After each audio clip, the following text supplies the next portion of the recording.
তাহলে আপনি ছেলের বাবা হয়েছেন বলে, ছেলের মা হয়েছেন বলে আপনি ভাবলেন আপনি খুব আনন্দ সুখে দিন কাটাবেন? এত সহজ নয়। ছেলের বাবা হলেই যে খেতে পাবে সেটা কথা নয়। মা বাবা হতে পারেন, কিন্তু সন্তান বাসনা করার আগে যেটা দরকার সেটা কিন্তু আজকে নারায়ণী দেবী শিখিয়ে দিলেন। নারায়ণী দেবী সারা জীবন কৃষ্ণকে সেবা দেয়, আর কেঁদে কেঁদে চোখের জলে কৃষ্ণের চরণ ভিজিয়ে দেয়, আর কৃষ্ণকে বলে, হে ঠাকুর, আমার গর্ভে তুমি যে ছেলেকে পাঠাবে সেই ছেলে এমন ছেলে যেন হয় জন্মের পর থেকে যেন শুধু তোমার সেবা দিয়ে যেতে পারে, আর আমি কিচ্ছু চাই না। আমি একটা কথা অন্তত এই আপনাদের এই মেদিনীপুরের এত বড় মঞ্চে দাঁড়িয়ে আমি একটা হলপ করে একটা কথা বলতে পারি।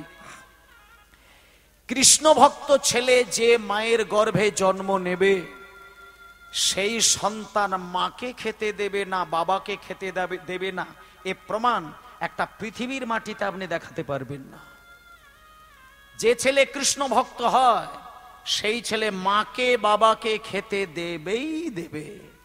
এবার আপনি যদি কোনোদিন প্রমাণ এটা দিতে পারেন যে একটা কৃষ্ণ ভক্ত সন্তান মা বাবাকে খেতে দেয় না, এরকম হাজার প্রমাণ আপনার কাছে আছে, আমি আপনাকে বলে দিই, তুলসী মালা, তিলক সেবা করা, ধুতি পাঞ্জাবি পরা, জপের মালায় নাম, হা কৃষ্ণ বলে কান্না, কিন্তু মাকে খেতে দেয় না, ও কপট, ও কৃষ্ণ ভক্ত নয়। মুখোশ পরে শুধু হা কৃষ্ণ বলে কাঁদে, নিতাই গৌর হরি বল।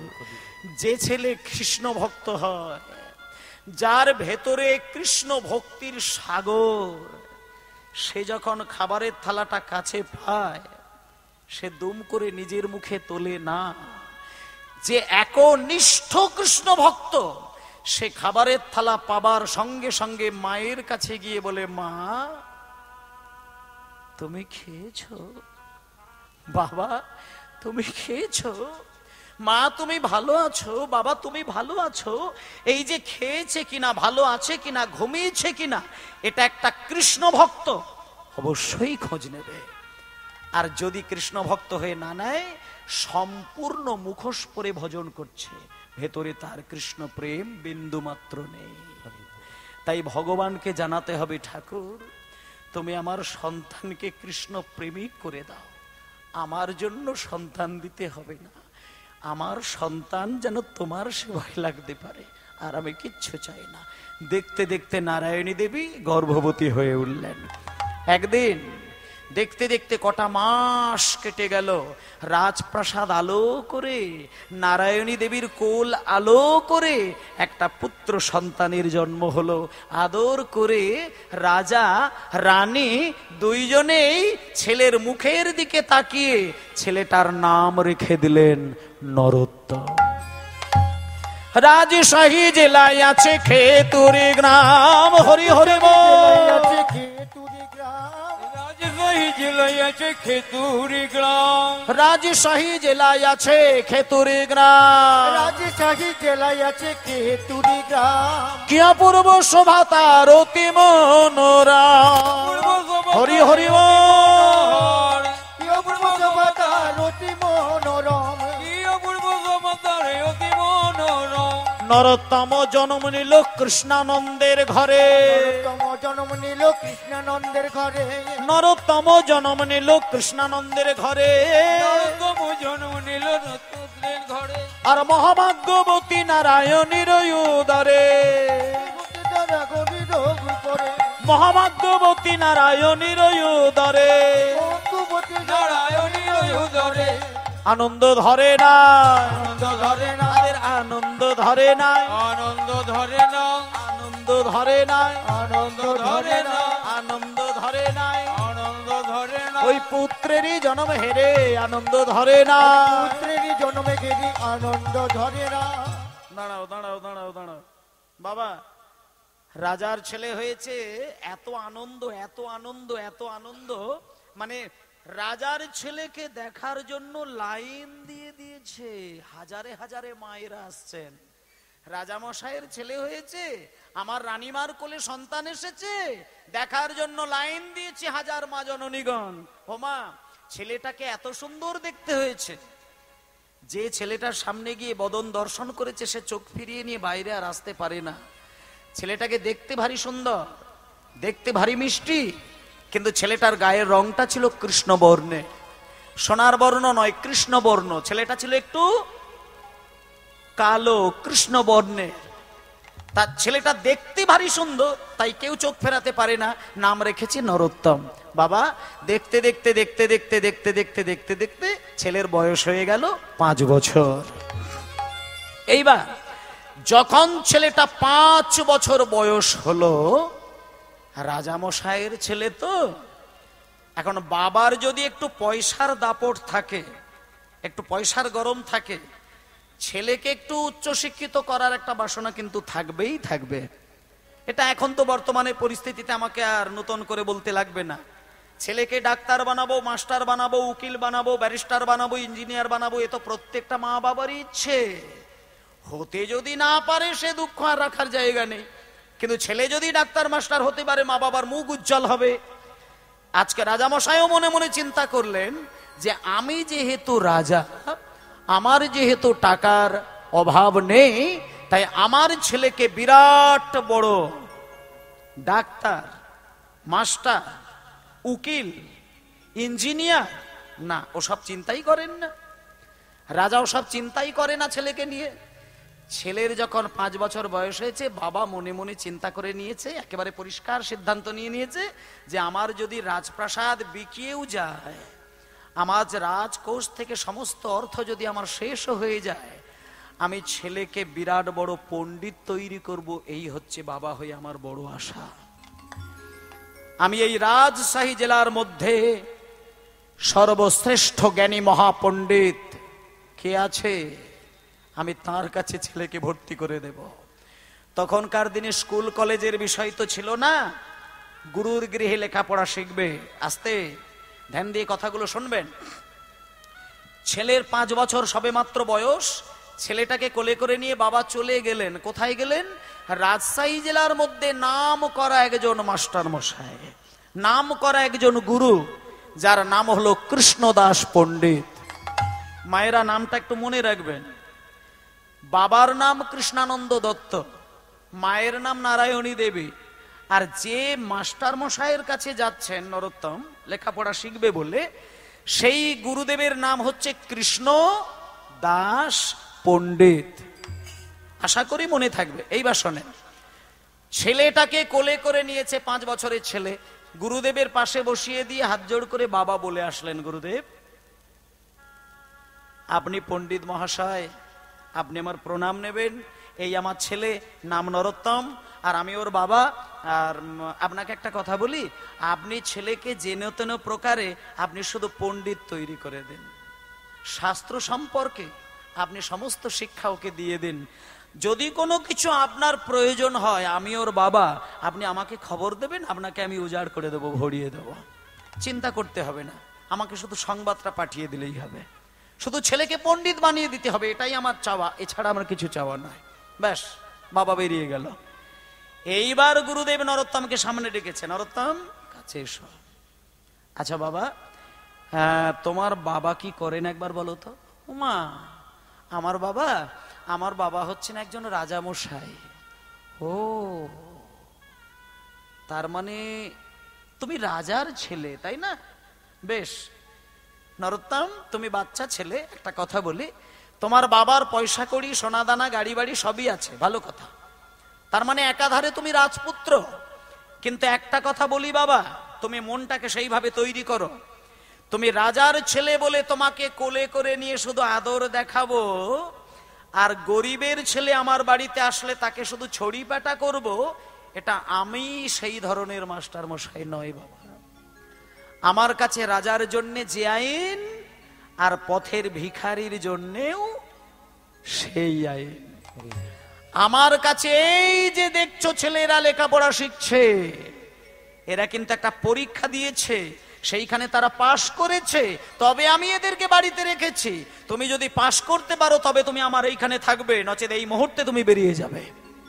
তুমি হতে পারো রাজার ছেলে, আমি ওসব মানি না। নরোত্তম বলছেন, বাবা ঠাকুর একটা কথা বলবো, বলছিলাম কি যে আমি পরীক্ষা যদি আমাকে দিতে হয়, তাহলে আপনি বলুন না আমায় কি পরীক্ষা দিতে হবে, আমি প্রস্তুত, আমি পরীক্ষা দেব। তুমি পরীক্ষা দেবে? হ্যাঁ আমি পরীক্ষা দেব। আপনি বলুন, আপনি বলুন, আপনি বলুন, আমায় কি পরীক্ষা দিতে হবে? এই খোকা শোন, পরীক্ষা যদি তোমাকে দিতে হয়, খুব খুব ছোট্ট একটা পরীক্ষা বলি। যেহেতু তোমার 5 বছর বয়স, তোমার মা বাবা নিশ্চয়ই তোমাকে অ আ ক খ শিখিয়েছেন। হ্যাঁ বাবা ঠাকুর, আমি অ আ ক খ সবই জানি। বেশ, তাহলে শোনো একটা কথা বলি, তোমাকে বেশি কিছু করতে হবে না। তুমি শুধু আমার কাছে দাঁড়িয়ে ওই ক দিয়ে, খ দিয়ে, গ দিয়ে, ঘ দিয়ে একটা সুন্দর করে কবিতা রচনা করে যদি শোনাতে পারো, তাহলে জানবো তুমি আমার কাছে লেখাপড়া শেখার যোগ্য হয়েছ। আর যদি না করতে পারো, বেরিয়ে যাবে। এইবার দেখুন, যখনই শুনলো যে ক দিয়ে একটা কবিতা, একটা বাক্য, খ দিয়ে একটা বাক্য কবিতা রূপে দেখাতে হবে।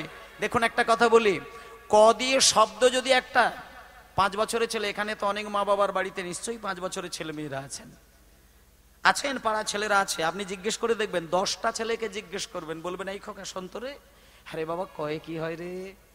দেখবেন দুম করে আগা বস্তালা ভাববে না, দুম করে বলে দেবে কয়েক কাক, কয়েক কোকিল, কয়েক কাকাতুয়া।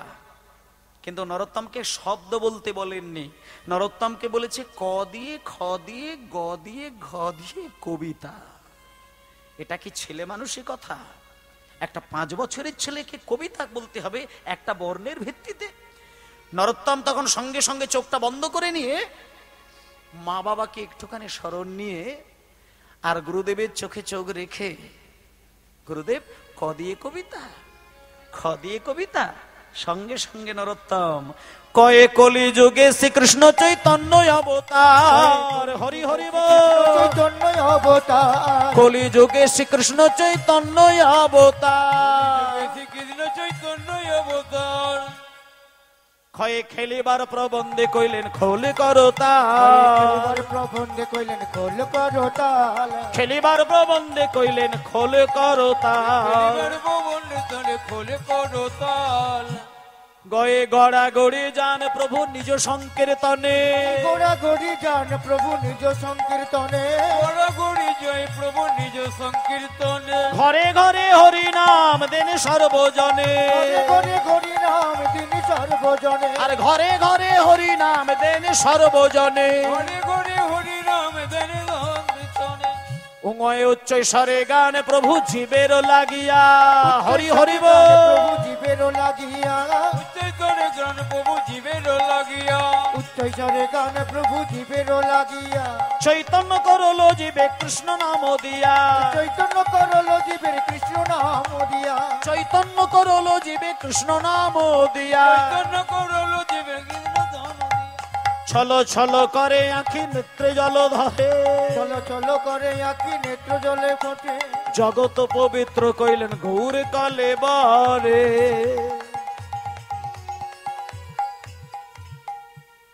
বাহ, গুরুদেব কি আর স্বাভাবিক থাকতে পারে? গুরুদেব হুমড়ি খেয়ে নরোত্তমের কাছে গিয়ে টেনে নিয়ে বুকে জড়িয়ে ধরে বলছে, খোকা এই কবিতা কি এর আগে কোথাও শুনেছিস তুই? বাবা ঠাকুর, না না না না না না না না, আপনার আশীর্বাদে আর মা বাবার আশীর্বাদে এই কবিতা আমি আপনাকে এখনই আমি হৃদয় থেকে শুনিয়ে দিলাম। বাহ বাহ বাহ বাহ বাহ বাহ বাহ। শোন, তোর বাবা আমার কাছে এখানে রেখে দিয়ে গেছে তোকে পণ্ডিত তৈরি করার জন্য, আর তুই কবিতা যেটা আমায় শোনালি, আমার যতটুকু মনে হয় তুই মায়ের গর্ভ থেকে পণ্ডিত হয়েই জন্ম নিয়েছিস। আমার কাছে শেখানোর মতন কোনো বিদ্যা মনে হয় কিছু নেই। তবে একটা কথা বলি, যে যতই মায়ের গর্ভ থেকে পণ্ডিত হয়ে জন্ম নিক না কেন, এই পৃথিবীতে যেহেতু মানুষ হয়ে জন্ম নেয়, সুতরাং গুরুর কাছ থেকে বিদ্যা বুদ্ধি অর্জন না করলে, গুরুর কাছ থেকে আশীর্বাদ না গ্রহণ করলে কোনোদিন সেই পণ্ডিতের পাণ্ডিত্য কোনোদিন শুভ কাজে লাগে না। তাই নরোত্তম, তোমার বাবা আমার কাছে তোমাকে রেখে দিয়ে গেছেন শুধু পণ্ডিত তৈরি করার জন্য। আমি চেষ্টা করব আমার কাছে যা যা আছে তোমাকে আমি উজাড় করে দিয়ে দেওয়ার। এই বলে মায়েরা নরোত্তম কি করলো দেখুন। এইবার অন্যান্য ছেলেরা 10 বছর, 15 বছর, 20 বছর করে লেখাপড়া শিখছে, কিন্তু নরোত্তমের ক্ষেত্রে ওসব 5-10 বছরের কোনো গল্পই হয় না। মাত্র একটা বছর কেটে গেল। একটা বছর পরে নরোত্তম মহাপণ্ডিত রূপ ধারণ করল। একটা বছর পরে নরোত্তমকে গুরুদেব যা প্রশ্ন করে, নরোত্তম অনায়াসেই কিন্তু চোখ বন্ধ করে উত্তর দিয়ে দেয়।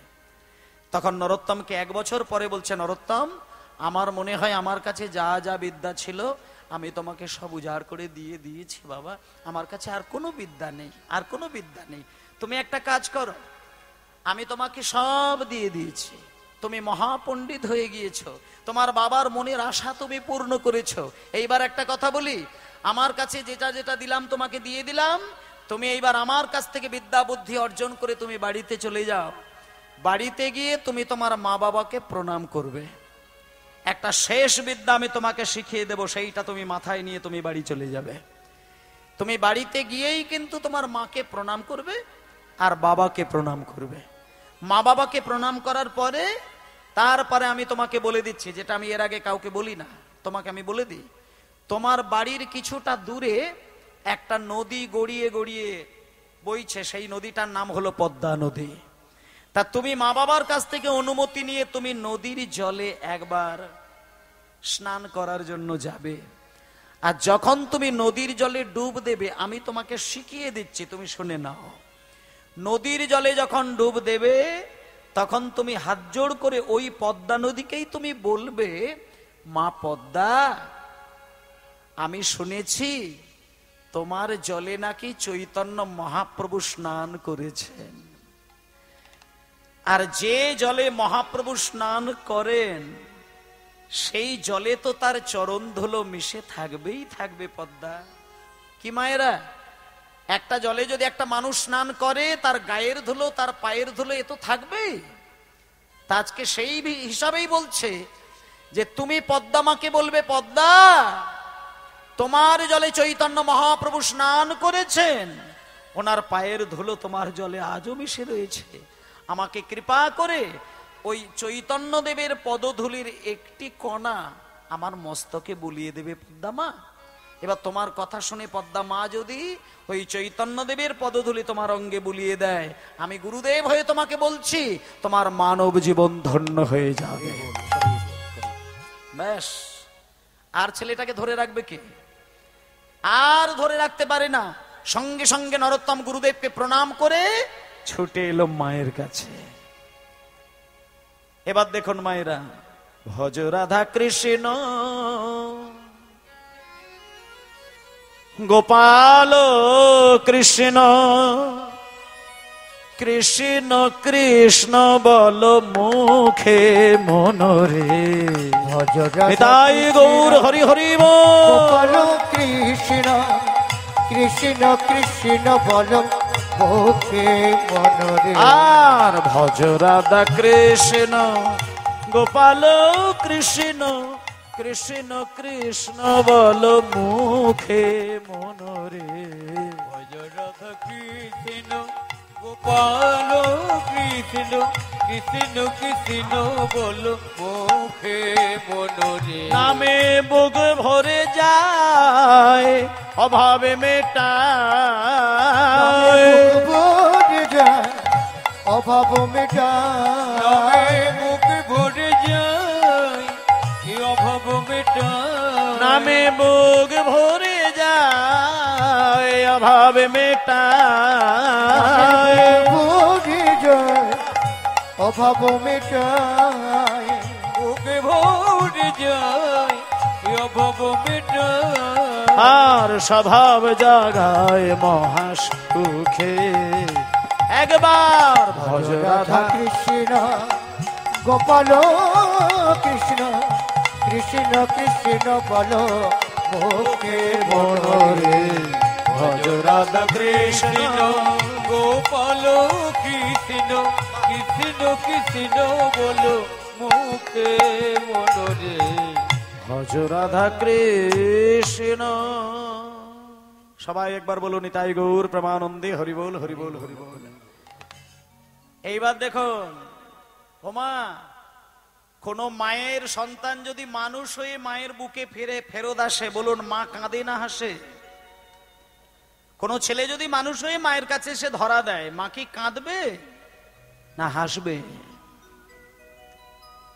ভালো করে বিচার করে দেখবেন, সত্যিকারের যদি কোনো সন্তান ছেলে, কোনো সন্তান একটা সত্যিকারের মানুষ হয়ে এসে যদি মায়ের কাছে বা বাবার কাছে এসে ঝাপটে পড়ে না, বাবা কিন্তু বা মা ছেলেকে বুকে জড়িয়ে ধরে কিন্তু হাউ হাউ করে কাঁদে। কেন জানেন? সেটা পরমানন্দের কান্না। মা বাবার কোলের সন্তানটা যদি মানুষ হয়, মা বাবার ভেতরে যে পরমানন্দটা এসে যায়, সেই পরমানন্দের জোরে চোখ থেকে সাগরের মতো জল গড়িয়ে আসে। যেমন ছেলে মেয়ে মানুষ হলে মা বাবা আনন্দে কেঁদে ওঠে, তেমন ছেলে মেয়ে অমানুষ হলেও কিন্তু মায়ের চোখে জল আসে, তবে দুমড়ে মুজড়ে ভেতরটা ভেঙে যায়। এটা সন্তানগণ বোঝে না।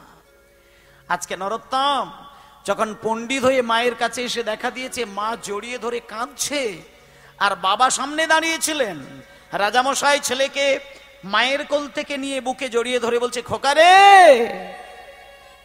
আমি জীবনে একটা বড় ইচ্ছে ছিল তোকে পণ্ডিত তৈরি করার, আমি সব খবর পেয়েছি, আমি সব খবর পেয়েছি, তুই মহাপণ্ডিত হয়েই বাড়িতে এসেছিস। কিন্তু নরোত্তম একটা কথা বলি বাবা, আমি তো তোর বাবা, তুই তো আমার একমাত্র সন্তান, আমার জীবনের একটা সব থেকে বড় ইচ্ছে ছিল আমি তোকে মহাপণ্ডিত তৈরি করব। আমার কানে খবর এসেছে তুই মহাপণ্ডিত হয়ে আমার কাছে এসে দেখা দিলি। খোকারে, আমি বাবা হয়ে তোর কাছে একটা কথা বলি, আমার বাবার মনের ইচ্ছা যেমন তুই সন্তান হয়ে সম্পূর্ণ করে দিলি, আমি আজকে বাবা হয়ে তোকে বলতে চাই, তুই সন্তান হয়ে বাবার কাছ থেকে কি চাস বল, আমি তোকে সেটা প্রাণ ভরে দিয়ে দেব। এইবার দেখুন মা, এখনকার দিনে কোনো কোটিপতি বাবা যদি কোনো সন্তানকে বলে, বল তুই কি চাস, আমি তোকে ঢেলে দেব, এখনকার দিনে ছেলে মেয়েরা মা বাবাকে কি চাইতে পারে, আর নরোত্তম কি চাইছেন দেখুন। আজকে নরোত্তমকে বাবা যখনই বলছে, বল তুই কি চাস, আমি তোর বাবা, আমি তোর রাজা, যা বলবি তাই দেব, দরকার হলে সর্ব রাজত্ব তোকে দিয়ে আমি ভিখারি হয়ে যাব, সেটাই আমার আনন্দের। যখনই বলেছে কি চাস বল, তখন নরোত্তম হাত জোড় করে বলছে, বাবা আপনি আমাকে দেবেন। আরে দেব মানে বল তুই কি চাস, আমি কথা দিলাম তোকে দেব। বাবা আপনি আমাকে দেবেন, আপনি যদি আমাকে কিছু দিতে চান তাহলে আপনি আমার মাথায় হাত দিয়ে আশীর্বাদ করুন আর অনুমতি দিন, আমি শুধু পদ্মা নদীর জলে গিয়ে শুধু একবার প্রাণ ভরে স্নান করব। কি বললি? দাঁড়া দাঁড়া দাঁড়া দাঁড়া দাঁড়া দাঁড়া দাঁড়া, পাগলের মতো কথা বলছিস। পদ্মা নদীর জলে গিয়ে স্নান করব? হ্যাঁ রে, পদ্মা নদীর জলে স্নান করাটা কি কোনো চাওয়ার মধ্যে পড়লো? ঠিক আছে দাঁড়া দাঁড়া, পদ্মা নদীর জলে স্নান করলে যদি তুই আনন্দ পাস তাই হবে, দাঁড়া এখানে বসে থাকে। এই কে আছিস? কে আছিস রে? বলুন। আমার রাজপ্রাসাদের ভেতরে দেখবি সোনার কলসি রাখা আছে, সেই সোনার কলসেই করে পদ্মা নদী থেকে জল বয়ে নিয়ে এসে আমার ছেলে নরোত্তমের মাথায় ঢেলে দে, আমি আমার সোনার টুকরো ছেলেকে সোনার কলসি করে জল ঢেলে স্নান করিয়ে দেব। নরোত্তম বলছে, বাবা আমি তো ওইভাবে স্নান করব না বাবা, আমি হচ্ছে মানে আমি নদীতে গিয়ে স্নান করব। ও তুই নদীতে গিয়ে স্নান করবি? ঠিক আছে তাই হবে। এই কে আছিস? আমার পালকিটা ভালো করে ফুল দিয়ে সাজা, আমি পালকির ভেতরে করে আমার ছেলেকে নিয়ে যাব পদ্মা নদীতে স্নান করানোর জন্য। বাবা পালকিতে করে যাব না, পালকিতে চড়ে গেলে লোকের কাঁধে চড়ে যেতে হয়, আর লোকের কাঁধে চড়ে গেলে অন্তরে ভক্তি লাভ হবে না বাবা, আমি পালকিতে চড়ে যাব না। আচ্ছা ঠিক আছে, তাহলে তোকে একটা গরুর গাড়ি তৈরি করে দেব। না আমি গরুর গাড়িতেও যাব না। ঘোড়ার গাড়ি? না আমি ঘোড়ার গাড়িতেও যাব না। তবে কি তুই হেঁটে হেঁটে যাবি? না আমি হেঁটে হেঁটেও যাব না। সর্বনাশ, সোনার কলসি জল ঢাললে মেনে নিবি না, পালকিতে করে যাবি না, গরুর গাড়িতে যাবি না, ঘোড়ার গাড়িতে যাবি না, হেঁটে হেঁটে যাবি না, তা কিসে করে যাবি? যখন বাবা বলেছে কিসে করে যাবি, তখন নরোত্তমে কেঁদে কেঁদে বলে, বাবা গো আমি পালকিতে চড়ে যাব না, গরুর গাড়িতেও যাব না, ঘোড়ার গাড়িতেও চেপে যাব না, আর আমি হেঁটে হেঁটে হেঁটে হেঁটেও যাব না গো।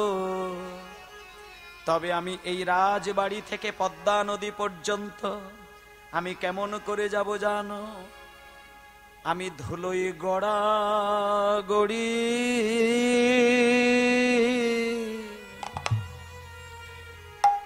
দিয়ে যাব।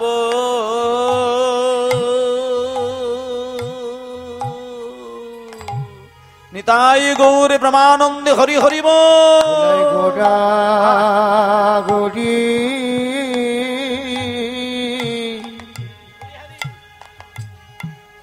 দিয়ে হরি হরি বল, হরি হরি বল, হরি হরি বল। যাব। বাহ।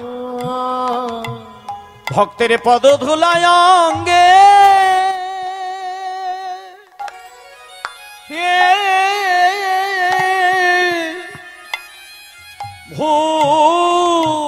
ভূষণ করে।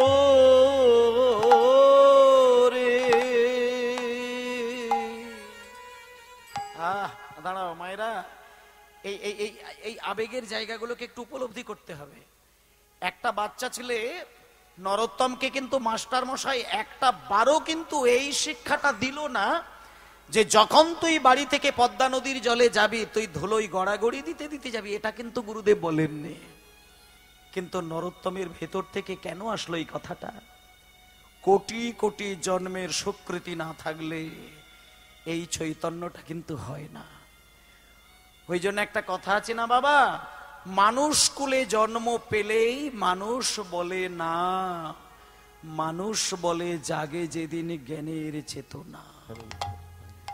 জ্ঞান চক্ষু যখন বিকশিত না হবে তাকে তো একটা আদর্শ মানুষ বলা যাবে না। রামকৃষ্ণদেব কাউকে যখন আশীর্বাদ করেন, রামকৃষ্ণদেবের একটাই মন্ত্র, কেউ যদি রামকৃষ্ণদেবের চরণে মাথা ঠোকে রামকৃষ্ণদেব কি বলেন? শুধু একটাই কথা তিনি বলতেন, তোর চৈতন্য হোক। চৈতন্যটা যদি কারো জাগে তাকে আর কিচ্ছু শেখাতে লাগে না, কিচ্ছু শেখাতে লাগবে না। আজকে নরোত্তমের চৈতন্য জেগে গিয়েছে। যখনই বলছে আমি কোনো কিছুর ভাবে যাব না, আমি ধুলোর গড়াগড়ি খেতে খেতে ধুলোই গড়াগড়ি দিতে দিতে যাব, তখন বাবা কিছুক্ষণের জন্য চোখটা বন্ধ করে পরক্ষণে নরোত্তমের দিকে তাকিয়ে বলছে, নরোত্তম দাঁড়াও, তুমি ধুলোর মধ্যে গড়াগড়ি দিতে দিতে গেলে তোমার যদি সুখ হয়, তোমার যদি আনন্দ হয়, আমি বাবা হয়ে তোমাকে অনুমতি দিলাম, তুমি যাও, তবে সাবধানে যাবে। আর হ্যাঁ শোনো, এই যে প্রহরীগণ তোমরা কাছে এসো, আমার এই ছেলে নরোত্তম 6 বছর বয়স, ও এখনো পদ্মা নদী চোখেই দেখেনি, ও কোনোদিন পদ্মা নদীর জলের কাছে গিয়ে দাঁড়িয়ে থাকে না, ও কোনোদিন জলে স্নান করে না। তোমাদেরকে আমি বলে দিচ্ছি, ওর পিছনে পিছনে তোমরা যাবে, আর ও যখন জলে নামবে তোমরা দুজন দু হাতটা ধরবে, স্নান হয়ে যাবার পরে তোমরা ছেলেকে ফেরত নিয়ে আসবে, দেখো ছেলের যেন ক্ষতি না হয়। এই বলে মায়েরা নরোত্তম গড়াগড়ি দিতে দিতে যাচ্ছে, গড়াগড়ি দিতে দিতে যাচ্ছে, গড়াগড়ি দিতে দিতে যাচ্ছে, যেতে যেতে যেতে যেতে যেতে যেতে যেতে যেতে বহু দূরে চলে গেল, একেবারে নদীর জলের কাছে। এইবার নরোত্তম জলে পা দিতে যাবে, এমন সময় নরোত্তম একই না না না না না না না না, স্নান করতে গেলে আমি শুনেছি যে মানুষ পাটাই জলে আগে দেয়, কিন্তু আমি যদি আজকে জলে প্রথমে পা দিই তাহলে তো পদ্মা মায়ের মাথার উপরেই তো আমি পাটা আগে তুলে দিলাম। না, আমি পা দেব না, পা দেব না, আমি বরং মাকে ভালো করে ভক্তি ভরে শুয়ে পড়ে প্রণাম করে নেব। এই বলে ছোট্ট ছেলেটা যেই লম্বা হয়ে শুয়ে পড়ে পদ্মা মাকে প্রণাম করতে গেছে, নদীর জলের ঢেউ গড়িয়ে গড়িয়ে এসে হালকা করে নরোত্তমের মাথাটা ছুঁয়ে গেছে। এবার বাবা বলুন তো, বেশ কয়েক বছর আগে একটা ঘটনা আপনাদের মনে আছে কি? অবশ্যই মনে আছে। যখন মহাপ্রভু সেই নরু নরু বলে ডেকেছিলেন, এটা মনে আছে? 3 ফোঁটা চোখের জলটা নদীর জলে মিশিয়ে দিয়ে পদ্মা নদীকে চৈতন্যদেব বলে গিয়েছিলেন যে পদ্মা, তোমার জলে হাজার ছেলে স্নান করলেও নরোত্তমের অঙ্গটা যেদিন তোমার জলে ছোবে, কি বলেছিল মা? বলেছিল তোমার ঢেউ শত শত গুণ বেড়ে যাবে, সেদিন তুমি বুঝবে ওই ছেলেটাই নরোত্তম। তা আজকে